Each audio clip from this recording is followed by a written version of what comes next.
Okay, let's continue where we left off.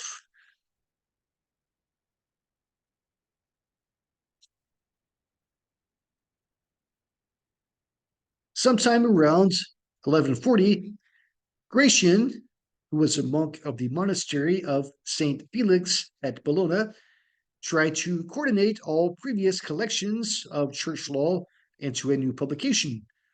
Since he arranged his quotations of authorities in an organized format by subject, his publication soon became the sole manual for teachers and judges in the church. It gave the Roman Church an authoritative body of laws to control and direct people's lives. Canon law interfered in wars and recognized the care of widows. It decreed fasting and feasting. It ordained confession and communion at least once a year. It specified which actions excommunicated a Christian from the church. It also directed the most intimate human relationships. It established standards for births and for relationships between men and women, laying down conditions for marriage.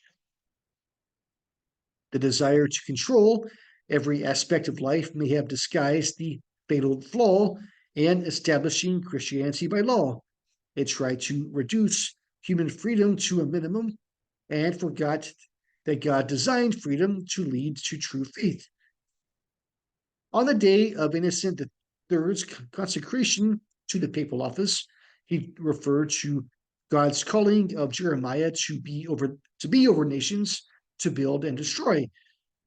Innocent sought to have the same level of control due partially to the universal authority conveyed in canon law. Now, if you're not familiar with Jeremiah, the Old Testament prophet, God called him to prophesy in a way that would essentially control and affect nations, but that did not mean he himself was in a position of political power. So again, the Pope here is misinterpreting and perverting that aspect of Scripture.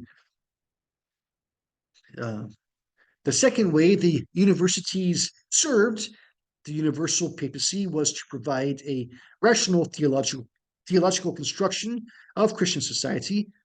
By the 13th century, ancient Greek writings were spreading into Europe in great volume, undermining faith and leading to heresies.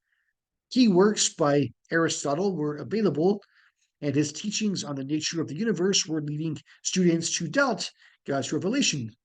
Philosophical writings from Spain, such as those by Averroes and Maimonides, also spread skepticism regarding traditional Christian beliefs, most notably at the University of Paris.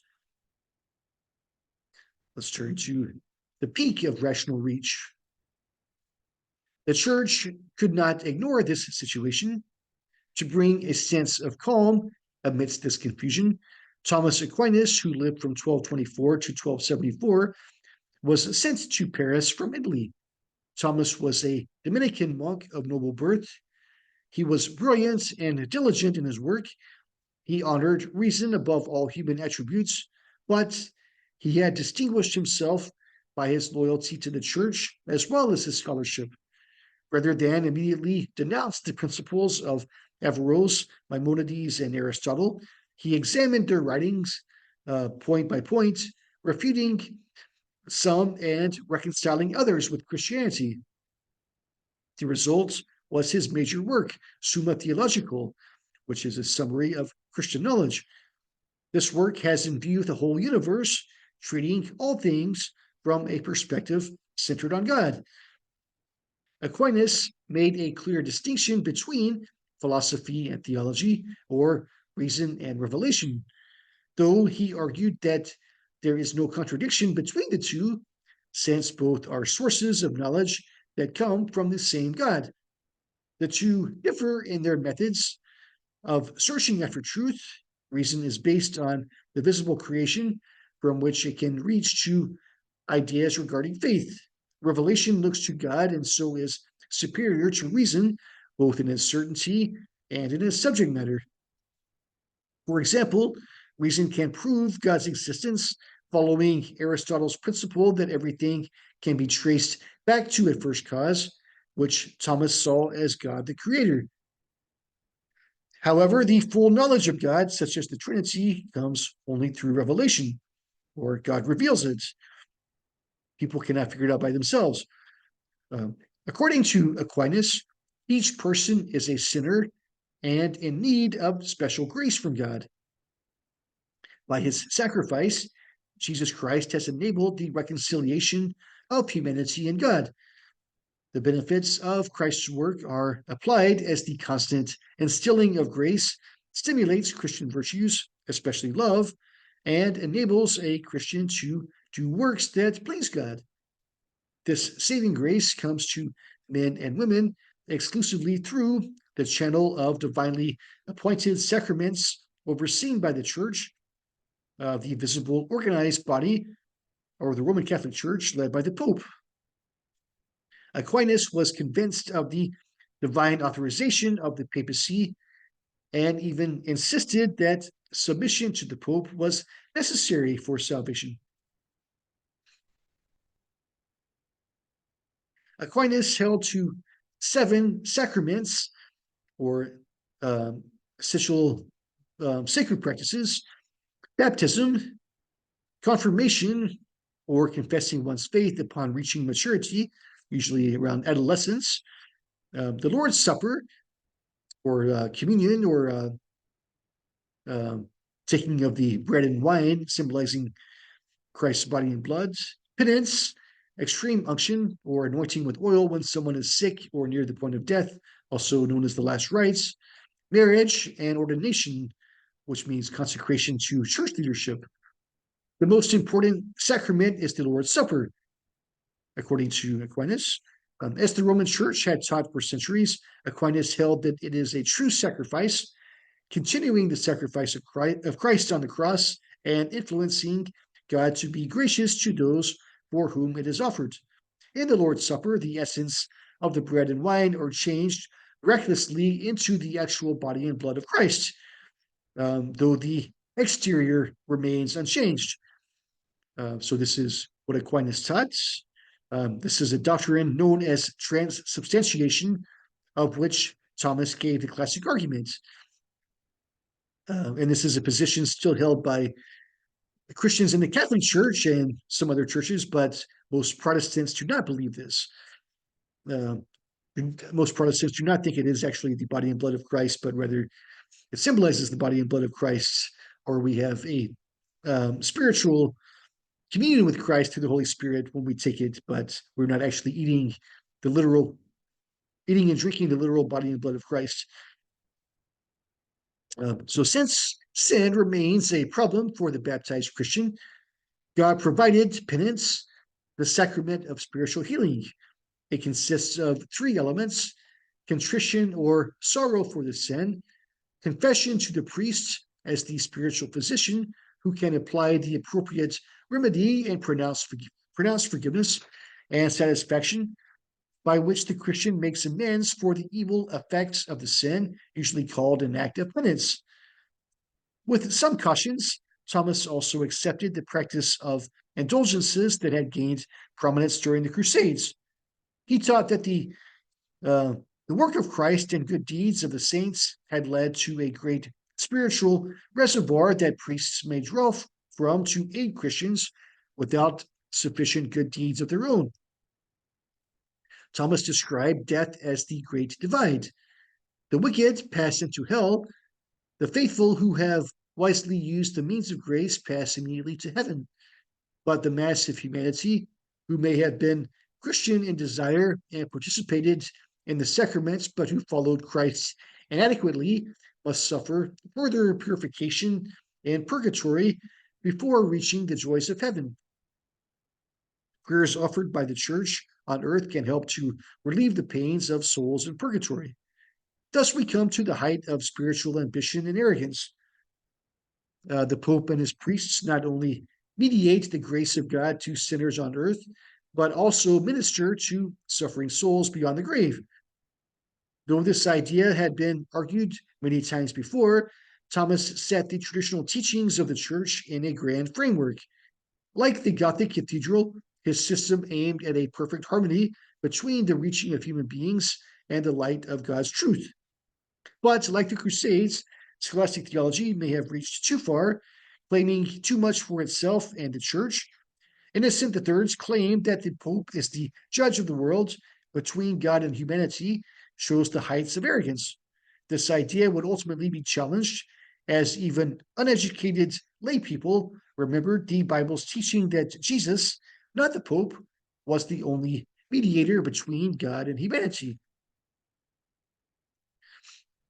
All right, now we will turn to chapter 22, a song to Lady Poverty, which is about Francis and the apostolic lifestyle.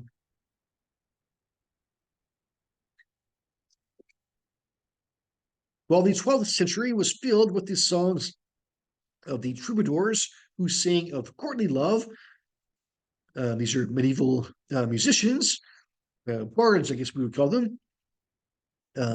St. Francis of Assisi praised the virtues of Lady Poverty. This is not an actual person, this is the personification of a lifestyle of holy poverty. So that is what he means by Lady Poverty, just a poor lifestyle, a poor but holy lifestyle. So this was his ideal for true Christianity and personal holiness. Early in his preaching career, he gave himself to such a lifestyle of devotion to Lady Poverty. A story about Francis describes him with some companions going out in search of poverty.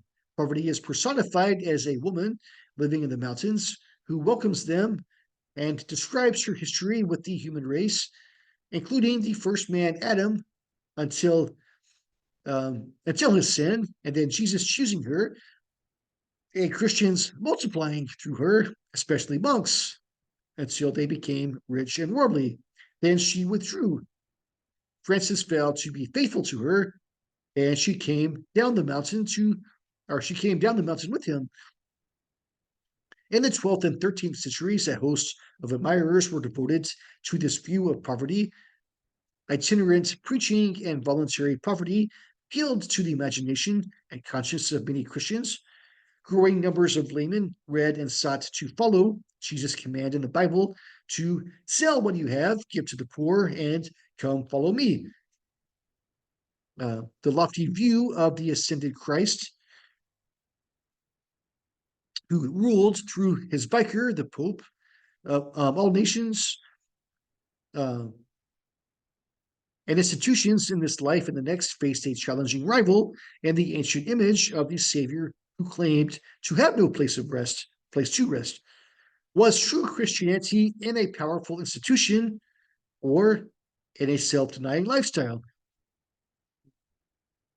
Let's turn to poverty, heresy, and violence. The medieval poverty movement is a timeless reminder that political Christianity is only partial Christianity. The Christian faith is much more than papal policy. The message of voluntary poverty drew its strength from a deep and widespread resentment of a corrupt and neglectful priesthood. It was often connected to political and economic restlessness in a rapidly changing and expanding society, but at its heart was spiritual hunger. Pastoral care seemed to have become obsolete during this time when it was most needed, while clergy were often characterized by greed and immorality. As early as the 10th century, monastic reformers had called for a return to the poverty of the early church. Every zealous preacher knew that if apostolic poverty was the Christian ideal, then bishops and palaces and monks and their wealthy abbeys were not living the Christian life. In earlier centuries, however, all such appeals to sacrifice were conveniently directed into some new monastic reform, while the church itself continued its usual practice. The 12th and 13th century proved to be different. Not all preachers of apostolic poverty were willing to remain within the boundaries of the church. Some turned against the church and became heretics. While modern Western Christians find it difficult to understand the medieval attitude toward heresy, seeing religious faith as a matter of personal choice rather than a life or death matter. Medieval Christians never considered faith strictly private. Rather, Christian beliefs held society together. Thus, denying a doctrine was equivalent to treason. Christendom was a socio political body, and the Christian faith was its soul. In the 13th century, heresy was seen as the denial by a baptized person of a revealed truth of the Christian faith. Among these truths were the unity of the church and the divine appointment of the Pope as head of the Christian body. Therefore, disobedience to established authority was itself heresy. In dealing with heretics, the church had two primary objectives: the conversion of the heretic and the protection of Christian society. Heresy drove the Catholic Church to its most serious internal conflict, namely whether it should use violence to safeguard a peaceful society. The Church incorporated action that seems irreconcilable with God's eternal kingdom in creating the Inquisition to torture and execute heretics. However, this contradiction did not seem as obvious at the time, as it seemed reasonable to determine that the same church that sent crusading armies against the infidels could command the burning of heretics, and almost everyone agreed that a pure church was the will of God. Let's turn to the poor in the kingdom.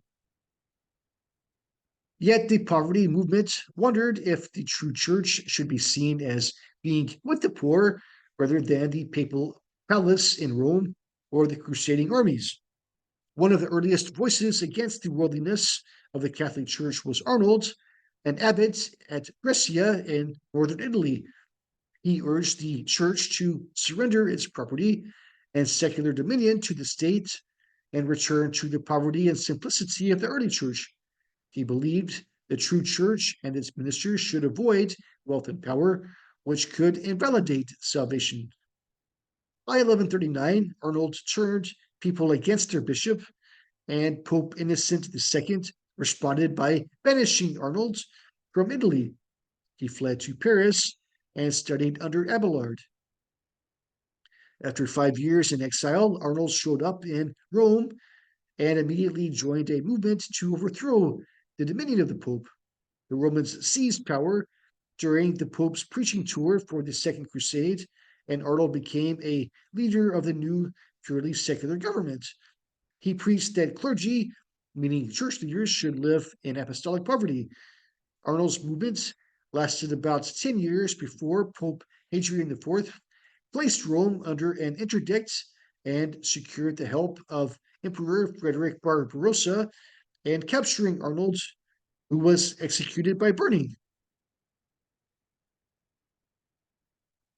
Shortly afterward, another voice for poverty arose in eastern France. Peter Waldo, who lived from 1140 to 1218, a rich merchant of Lyons. One day, Waldo heard a wandering troubadour singing the virtues of the monastic life. The song concerned Alexis, a young man who was forced into marriage by his parents, but was committed to the ideal of chastity, meaning sexual abstinence. So, on his wedding night, he made an agreement with his bride to maintain virginity and immediately left for the Holy Land. Alexis's parents searched for him, but could not find him. Years later, he returned home a beggar and so emaciated from his life of self denial that no one recognized him. Only as he lay dying did he reveal his true identity. Too late for the grieving family to claim him or help restore him. The moral was that a true Christian must be willing to sacrifice everything in this life for the sake of the next. Struck by the story, Waldo sought a priest to find out how to live like Christ. The priest pointed him to Christ's directions to the rich young ruler to sell his possessions, give to the poor, and then come and follow him. This is the same text that had launched the monastic movement with Anthony in Egypt centuries earlier, if you remember from our previous lesson. Waldo decided to follow this instruction.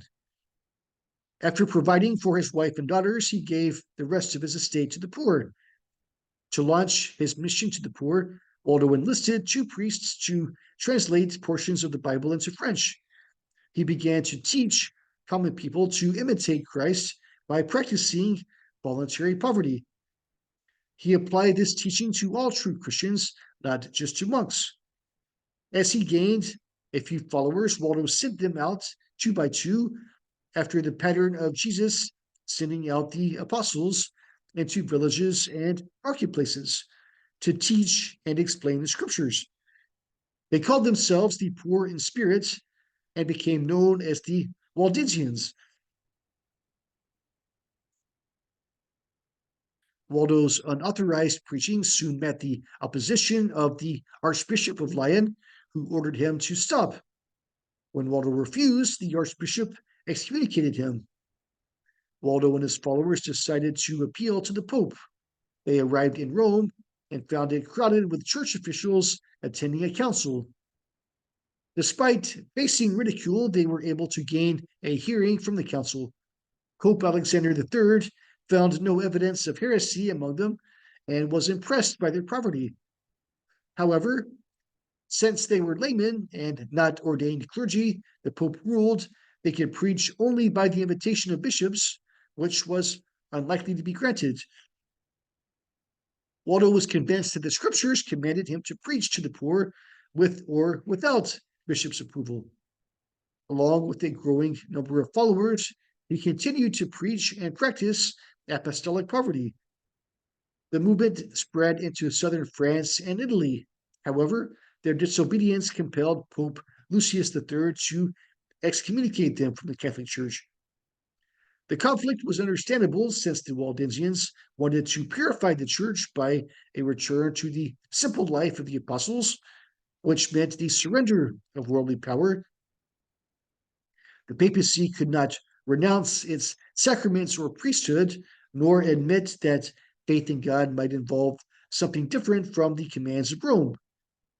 In contrast, the Waldensians increasingly came to believe that the scriptures must be upheld as the highest authority and that only Christ's teaching was binding. The Waldensians were clearly a back to the Bible movement. Many evangelical Christians in recent times have even seen them as reformers before the Protestant Reformation.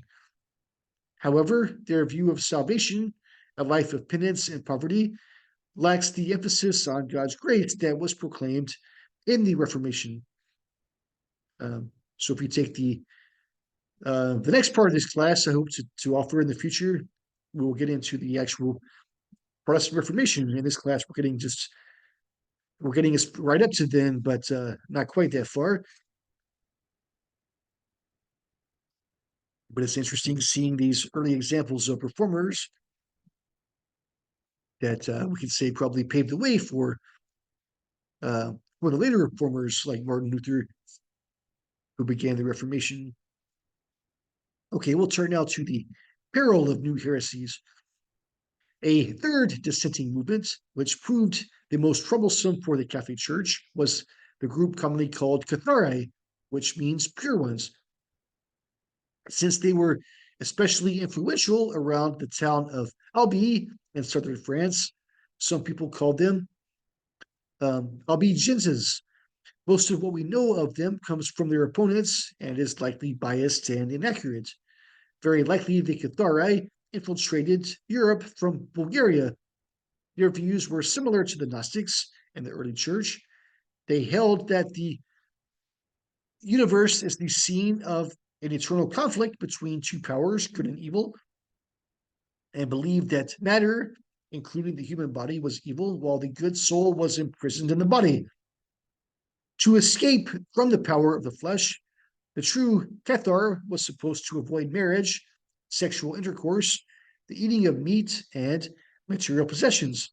They taught that the good God sent Christ to reveal the way of salvation, and they saw Christ as a life-giving spirit rather than a human being.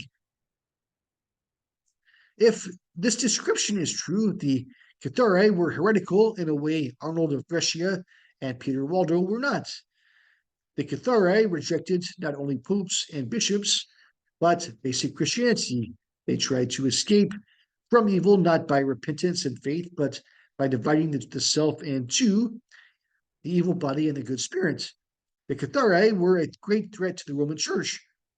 Not only had they revived the ancient dualist heresy, but by 1200 they had gained the protection of the princes of Toulouse in southern France and were spreading at an alarming rate. The Catholic Church had three approaches to respond to them: preaching to return them to the truth, a crusade to crush resistance, and the Inquisition to uproot heresy. Let's turn to the rise of the Dominicans. The popes tried sending preachers among the Cathari, but they were notoriously ineffective until a Spaniard named Dominic Guzman, who lived from 1170 to 1221, discovered the reason. In 1206, Dominic was helping in efforts to convert the Albigenses when he realized that the preachers assigned by the Pope were depending on their ecclesiastical splendor and dignity, which the Albigenses considered a sure sign of false religion. Believing that the heretics would listen if the preachers themselves were committed to poverty, Dominic went to them as a poor man, barefoot and begging. Dominic's peaceful mission lasted only 2 years in southern France before it was forced aside by a tougher policy of Innocent III. However, Dominic was convinced that preaching should be accompanied by poverty. He gathered a group of like-minded men and continued his work among the heretics in other places. In 1220, the Dominican mission and lifestyle gained official approval. The new Dominican preaching order was called mendicant, meaning begging, and the term friar or brother distinguished them from monks because, unlike monks, they went forth to live among people, to preach and teach. Meanwhile, Innocent III was determined to crush the Albigensian heresy.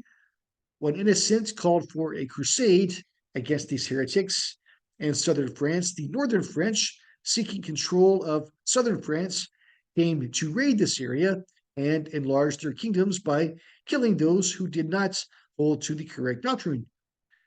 The crusade proved successful. By 1215, the Albigenses were uprooted in Toulouse, and the northern French had claimed the ravaged territories of the south. Turn now to enter the Inquisitor. The purpose of the Inquisition was to bring the scattered heretics out of hiding. This institution has become famous and equated with the ruthless miscarriage of justice. The early form of the Inquisition appeared in 1184 when Pope Lucius III required bishops to inquire into the belief of their subjects. When such an inquiry was held, immediate excommunication was pronounced for heresy or the harboring of a heretic. The spread of the Waldenses and Albigenses, however, called for stricter measures. In 1215, the Fourth Lateran Council, under Innocent III's leadership, provided for the state's punishment of heretics: the confiscation of their property, excommunication for those unwilling to move against the heretics, and complete forgiveness of sins for those cooperating. In 1220, the Pope took the Inquisition from the hands of the bishops and turned it over to the newly formed Dominicans. 9 years later, policies of the Inquisition were organized, leaving an alleged heretic with virtually no rights. The inquisitor was subject to no law, only to the Pope. The trial was secret, and the accused had to prove his innocence.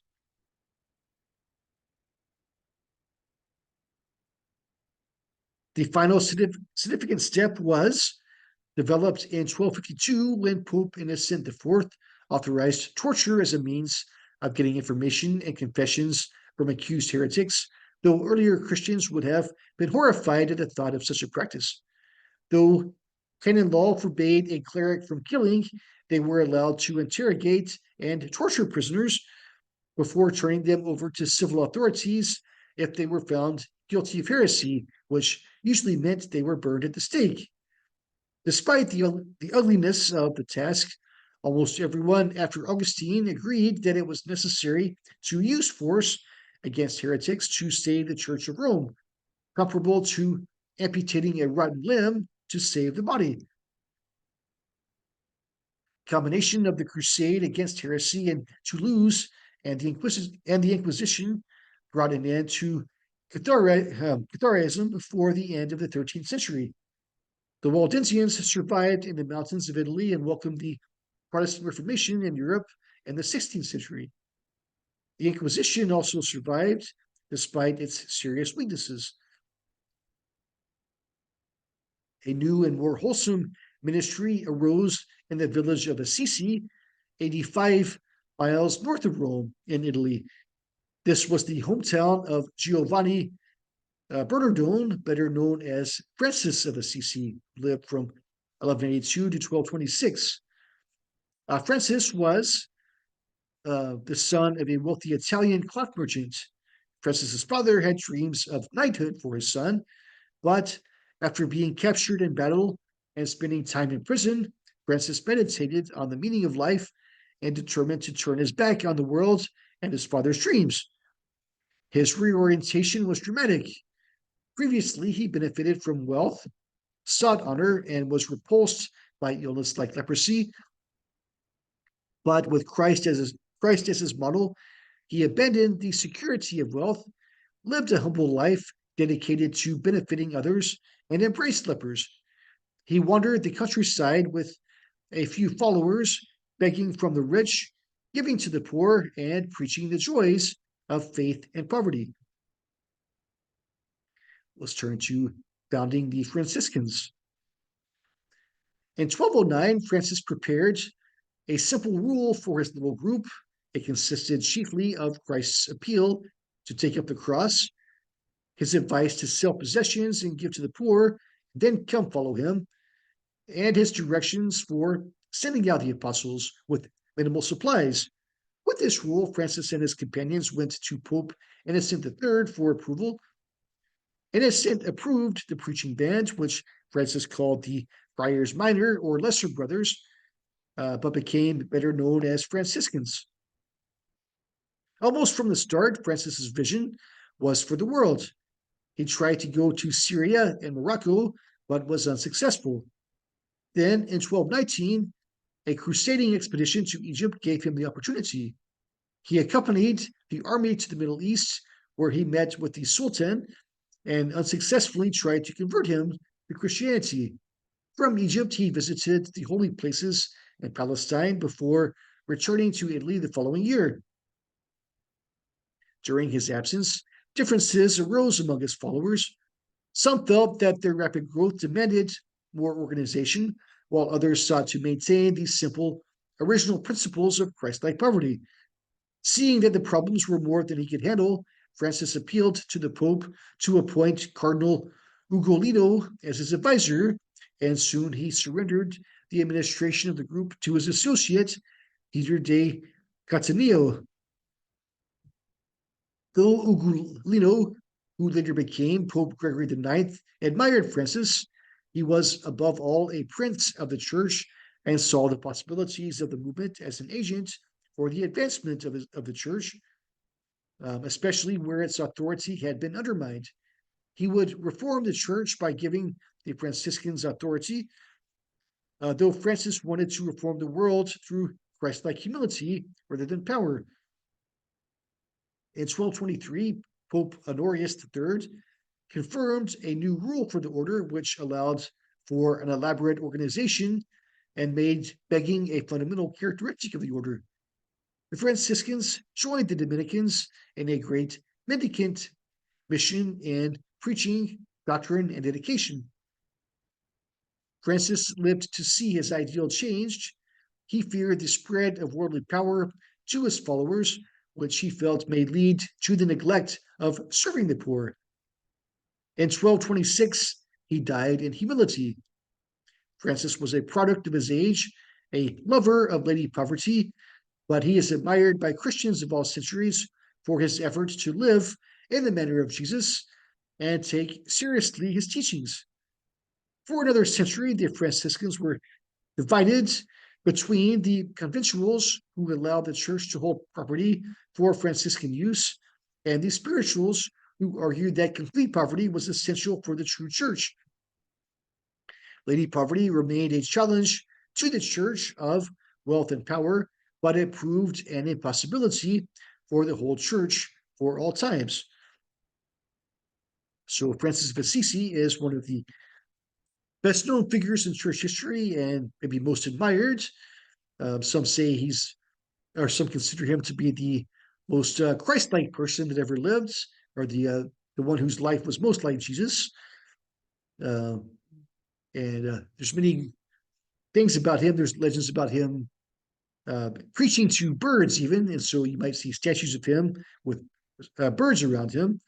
So he's seen as a lover of nature, and he wrote some spiritual writings. One where he is the Canticle of Brother Sun, where he's describing all creatures as his brothers and sisters. It's a very beautiful poem if you get a chance to read it. However, for today, for our primary text, I've chosen a passage from Summa Theologica 1a, 1 by Thomas Aquinas. You can find this online or in one of the secondary textbooks, but I'll scroll through it slowly so you have a chance to read. And again, if you would like a copy of this, please let me know and I will email it to you. This or any of the other notes for this class.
Okay, and for our attendance assignments, they should know by now, write 1 to 2 paragraphs to answer the following questions. Please keep it to 1 page maximum.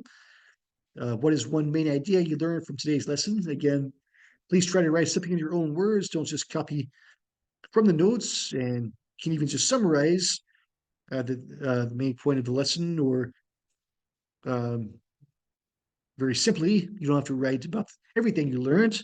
And then for the extra credit assignments, briefly describe in your own words what you learned about Thomas Aquinas' views, our view of the relationship of faith and reason based on the reading from Summa Theologica 1a, 1. Please email me your assignments, and if you have any questions, let me know. I'll respond to you as soon as I can. And I'm also finishing up grading the papers, so let me know if you want to know your grade as well. We'll see you next time. Take care.